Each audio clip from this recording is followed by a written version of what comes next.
একবারের কথা, শহরে রাজু নামের একটা বেশ চতুর চোর ছিল। সে পুরো শহরে আতঙ্ক ছড়িয়ে দিয়েছিল। কেউই তাকে ধরতে পারছিল না। একদিনের কথা, যখন রাজু চোর রাতের সময় একটা ঘরে ঢোকে। ঘরে অনেক অন্ধকার থাকে, তাই কিছুই দেখা যাচ্ছিল না। চোর চুপি চুপি সিঁড়ি দিয়ে উপরে যায় আর চেক করতে লাগে যে আশেপাশে কেউ আছে নেই তো। যেই ও দেখে যে বাড়িতে সবাই ঘুমাচ্ছে, ও সোজা লকারের কাছে যায় আর ওখান থেকে সব গয়না আর পয়সা বার করে নেয়। আরে বাস, এইবার তো দারুণ জিনিস পেয়েছি। এই বাড়িতে অনেক মাল কড়ি আছে। এখন তো আমি বড় লোক হয়ে যাব। চোর সব জিনিসপত্র একটা বড় ব্যাগে রেখে পালাতে লাগে। তখনই বাড়ির সব লাইটগুলো জ্বলে ওঠে আর পেছন থেকে একটা মেয়ে চোর চোর করে চিৎকার করতে লাগে, চোর চোর, মা বাবা তাড়াতাড়ি এসো, বাড়িতে চোর এসেছে। রিনার চিৎকার শুনে তার মা বাবা ছুটে চলে আসে। এবার চোর বুঝতে পারে না যে ও কিভাবে ওখান থেকে পালাবে। এই জিনিসগুলো এখানে রেখে দে, আর পালানোর চেষ্টা করবি না কিন্তু। আজ পর্যন্ত আমাকে কেউ ধরতে পারেনি রে, তো তুই বুড়ো কি ধরবি আমাকে? তুই বেটা জানিস না যে আমি কে, তাই জন্যে তোর জন্যে ভালো হবে যেটা বলছি সেটাই কর। আচ্ছা, তাই নাকি? হ্যাঁ, এতটা বলে চোর ছুরি বার করে রিনার গলায় রেখে দেয়। বাবা, মা, আমাকে বাঁচাও, প্লিজ আমাকে বাঁচাও। শোন রে বুড়ো বুড়ি, রাস্তা থেকে সরে যা আমার, না হলে কিন্তু তোমার মেয়ে আজ ভোগে যাবে কিন্তু। আমার মেয়েকে তুই ছেড়ে দে, বুঝলি? নিজের মেয়েকে জ্যান্ত দেখতে চাস না পয়সা, ভেবে নে। তুই চিন্তা করিস না মা, তোকে কিচ্ছুটি হতে দেব না আমি। ছেড়ে দে আমাদের মেয়েকে, কালকে ওর বিয়ে আছে, এমন করিস না। দারুণ ব্যাপার, তাই তো আমি ভাবি যে বাড়ির ভেতরে এত সোনা গয়না টাকা, বাহ, শুভ বিবাহ আমার তরফ থেকে। তুই সব কিছু নিয়ে যা, কিন্তু আমার মেয়েকে ছেড়ে দে। রিনার মা বাবা সরে যায় আর চোরকে যাওয়ার রাস্তা দিয়ে দেয়। চারিদিকে তাকিয়ে চোর ওখান থেকে যেতে লাগে। আর যেই ও ঘরের মেন গেট অবধি পৌঁছয়, তখনই রিনার বাবা সেই চোরটাকে ধরে ফেলে। তুই এখান থেকে পালাতে পারবি না। তুই কে জানে কত ঘরে চুরি করেছিস, কিন্তু আজ আজ তোর শেষ চুরি। ওহো, তোর এত সাহস পুরো, আমাকে ধরবি তুই? তোকে তো আমি এক্ষুনি দেখাচ্ছি। দুজনের মধ্যে টানাটানি লেগে যায়। রিনা আর তার মা দূরে দাঁড়িয়ে চিৎকার করতে লাগে। চোরের হাতে ছুরি থাকে, কিন্তু রিনার বাবার হাতে নিজেকে বাঁচানোর জন্য কিছুই থাকে না। চোর বারবার ছুরি দিয়ে হামলা করতে থাকে আর অবশেষে ছুরিটা রিনার বাবার পেটে ঢুকে যায়। বাবা! রিনা আর তার মা ছুটে যায়। রিনার বাবা রক্তাক্ত অবস্থায় শেষ নিঃশ্বাস নিতে থাকে। আপনার কিছু হবে না, রিনা, তাড়াতাড়ি অ্যাম্বুলেন্স ডাক। না, আমি আর বাঁচতে পারবো না। তো তুমি রিনার বিয়েটা ঠিক করে দিও না বাবা। এতটা বলে তার বাবা মারা যায়। চোর ওখান থেকে পালিয়ে যায় আর ক্ষণিকের মধ্যে বাড়িতে শোক ছড়িয়ে যায়। পরের দিন রিনার বিয়ে থাকে, কিন্তু বরের পরিবার যখন বলার মতো রকম আর গয়না পায় না, তো তারা বিয়ে ছেড়ে চলে যায়। রিনা আর তার মা একা বসে অনেক কাঁদে। তুমি কেন চলে গেলে বাবা? দেখো ওই চোরের কারণে কি হয়ে গেল। ও আমাদের জীবন নষ্ট করে দিল, আমাদের বাড়ির সব সুখ নিয়ে গেল।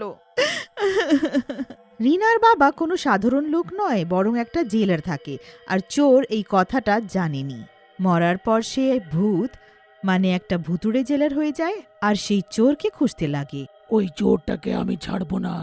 প্রথমে আমাকে মারলো, তারপর আমার মেয়ের বিয়ে ভাঙলো। কে জানে কত ঘর এইভাবে নষ্ট করেছে। এবার ও ভুগবে, এইবার তো ও ভুগবেই। ভুতুড়ে জেলার প্রতি রাত সেই চোরের খোঁজে এদিক ওদিক ঘুরতে থাকে। অবশেষে এক রাত সেই চোরটাকে পেয়ে যায়। বাহ, চোরটাকে শেষমেশ পেয়েই গেলাম। এবার আমি ওকে ছাড়বো না। এই রে বেটার ছেলে, তোর শেষ দিন এসে গেছে। ভুতুড়ে জেলার সেই চোরের কাছে যায় আর তার ঘাড় ধরে নেয়। চোর ঘুরে তাকায় তো কাউকে দেখতে পায় না, কিন্তু সে হাওয়ায় উড়তে থাকে। কে কে আছে এখানে? আরে আরে, কেউ আমাকে বাঁচাও রে, কেউ বাঁচাও। চোরের চিৎকার শুনে সবাই বাইরে চলে আসে, কিন্তু ওকে বাঁচায় না, বরং তাকে ধরে ফেলে। আরে, এটা তো সেই ছোট্ট যে কত লোকের বাড়ি নষ্ট করেছে, আর একটা জেলারকেও মেরেছিল। একে তো আজ পর্যন্ত কেউ ধরতেও পারেনি। হ্যাঁ, সাহস দেখ তো, জেলারের বাড়ি ঢুকে আবার চুরি করছিল, তারপর ওকে মেরেও দিল। জেলার? কে জেলার? এতক্ষণে ওখানে পুলিশ চলে আসে আর চোরকে ধরে নিয়ে যায়। এবার চোর জেলে বন্ধ হয়ে যায়। চোর সারা রাত ঘুমানোর চেষ্টা করে কিন্তু ঘুমোতে পারে না। ওর অনেক ঠান্ডা লাগতে থাকে। যখনই ও কম্বল গায়ে দেয়, ভুতুড়ে জেলের সেই কম্বলটা সরিয়ে দেয়। বারবার তার সাথে এটাই হয়। আর এটা করতে করতে সকাল হয়ে যায়।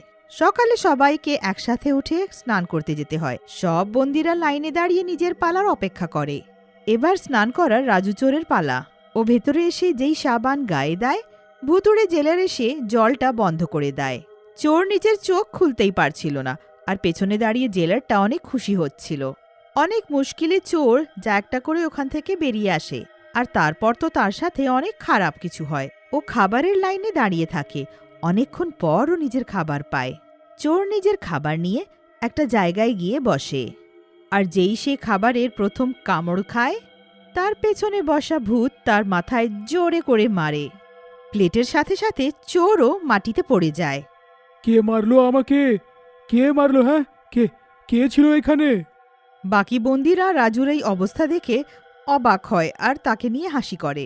তারপর সে যখন আবার খাবার নিতে যায় তো সে খাবারই পায় না। সেদিন চোরের দিন অনেক খারাপ কাটে। কিন্তু ভুতুড়ে জেলার তার এই অবস্থা দেখে অনেক খুশি হয়। রাতে যখন সবাই ঘুমোতে থাকে, তখন রাজু চোর কারুর ডান্ডা মারার আওয়াজ শুনতে পায়। ও উঠে দেখে যে একটা লোক কারাগারের রডের উপর নিজের ডান্ডা মারতে থাকে। কে আছে? কে আছে ওখানে? আমি এখানকার জেলার। জেলার? হ্যাঁ, তো তুই কি ভাবলি রে বেটা? তুই এইখানে এসে আনন্দের দিন কাটাবি? হ্যাঁ, চল চল, শিগগিরই উঠে পড় এখান থেকে আর কাজে লেগে পড়। কিন্তু কিন্তু বাকি সবাইরা তো ঘুমাচ্ছে। তুই যদি আমার সাথে তর্ক করিস তো সারা জীবন এখানেই থাকবি তুই। ভুতুড়ে জেলার চোরের সামনে চলে আসে। চোর ওকে দেখে চিৎকার করে। ওখানকার সব বন্দিরা কম্বল থেকে উকি মেরে ভূতকে দেখতে থাকে, কিন্তু কিছু বলে না। তাদের ভূতের সামনে ভুতুড়ে জেলার রাজুকে টেনে বাইরের গ্রাউন্ডে নিয়ে গিয়ে দাঁড় করিয়ে দেয় আর ওকে সকাল অবধি গ্রাউন্ডের চক্কর কাটতে বলে। চোর কিছুই করতে পারে না। আশেপাশে তাকে বাঁচানোর জন্য কেউই থাকে না। ভুতুড়ে জেলারের ভয়ে ও গ্রাউন্ডের চক্কর কাটতে লাগে। আর কিছুক্ষণের মধ্যেই তার শ্বাসের কষ্ট হয়। আমায় আমায় যেতে দাও, আমি তোমার কি বা ক্ষতি করেছি? খুব শিগগিরই এটা জেনে যাবে তুই। সকাল অবধি চোর গ্রাউন্ডের চক্কর কাটতে কাটতে ওখানেই পড়ে যায়। সকালে কিছু লোক তাকে ধরে ওখান থেকে মেডিকেল রুমে নিয়ে যায়। ওখানে জ্ঞান ফেরার পর চোর ভূত ভূত করে চিৎকার করে। সেদিন ডাক্তাররা তাকে ওষুধ দিয়ে পাঠিয়ে দেয়। কিন্তু এবার রোজ তার সাথে এটাই হয়।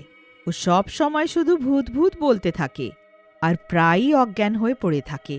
এ মনে হচ্ছে এর মানসিক কোনো চাপ আছে, শরীর ভালো নেই। না না, একদম তা নয়, আমি ঠিক আছি, একদম আমি ঠিক আছি। তখনই ভুতুড়ে জেলার তার সামনে চলে আসে। চোর তার দিকে ইশারা করে ভূত ভূত চিৎকার করতে লাগে। ভূত বারবার নিজের জায়গা পাল্টাতে থাকে আর চোরও চারিদিকে ইশারা করে চিৎকার করতে থাকে ভূত ভূত। চোরটা সবসময় সেই ভুতুড়ে জেলারকে দেখতে পেত, কিন্তু তাকে যেন মানসিক চিকিৎসালয় পাঠিয়ে না দেওয়া হয়, তাই সে কিছুই কাউকে বলে না। একদিন চোর হার মেনে ভুতুড়ে জেলারের পায়ে পড়ে যায়। আমায় শুধু এইটুকু বলো যে আমার দোষটা কি? সব সময় আমাকে এখানে দেখা দিচ্ছ, ওইখানে দেখা দিচ্ছ। আরে বাবা, আমি তো এখন পাগল হয়ে যাব। চল, তোকে আজকে মনে করাই যে আসলে তোর দোষটা কি ছিল। তুই সেই মানুষ যার জন্য আমি মরেছি, আর তুই সেই মানুষ যার জন্যে মেয়ের বিয়ে আটকে গেছে আমার। আর আমি সেই যার পেটে তুই চাকু দিয়ে মেরেছিলিস। কি? তুমি তুমি কি সেই ছিলে? তার মানে তুমি সেই জেলার? আমার ভুল হয়ে গেছে, আমি অনেক লোকের ক্ষতি করেছি, আর ওই জন্য ঠাকুর আমাকে শাস্তি দিয়েছে। ভুতুড়ে জেলার চোরকে একটা সুযোগ দেয় আর ওখান থেকে সোজা নিজের ঘরে যায়। ওখানেও দেখে যে তার মেয়ের বিয়ে হচ্ছে আর সে অনেক খুশি আছে। এইটা দেখে ভূতের আত্মা শান্তি পায় আর ও নিজের মেয়েকে আশীর্বাদ করে ওখান থেকে চলে যায়। তারপর চোরও নিজের শাস্তি পুরো করে বেরিয়ে এসে আর কোনোদিন চুরি করে না।